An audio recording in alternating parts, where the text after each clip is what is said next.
เฮาก็เฮ็ดตอนบักเอ้ยแล้วนี่เนาะเฮาสิเฮ็ดขัวบักเอ้ยมาเบิ่งขั้นตอนเด้อหลังจากนั้นก็ต้มน้ำให้มันฟดแล้วก็จะเอาบักเอ้ยลงเฮาก็ปาเมียน2 นาทีเนาะเฮาก็ปาเมียน2 นาทีให้มันฟดบวกๆกับมันเปื่อยเนาะตัวนี้เฮ็ดให้อาหารให้ผู้เฒ่ากินเฮาก็ใส่เกลือ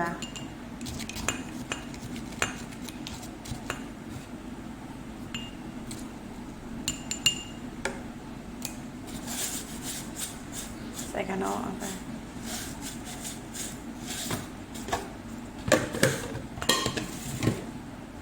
ใส่เยอะ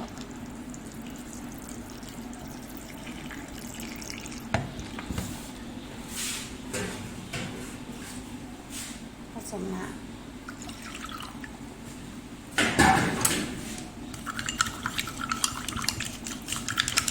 ตีเอากันเนาะ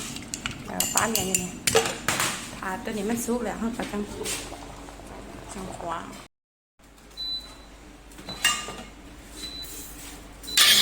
หม้อกระทะ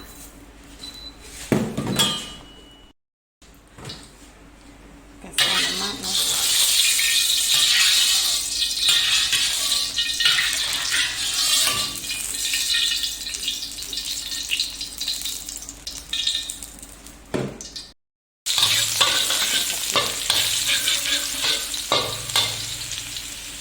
ใส่แม่กระทองใส่เนาะพอใส่เนี่ยก็ใส่น้ำเครื่องปรุงเลยที่เราปรุงเนี่ยมาแล้วเราคนตายแล้วกับประมาณนี้เนาะ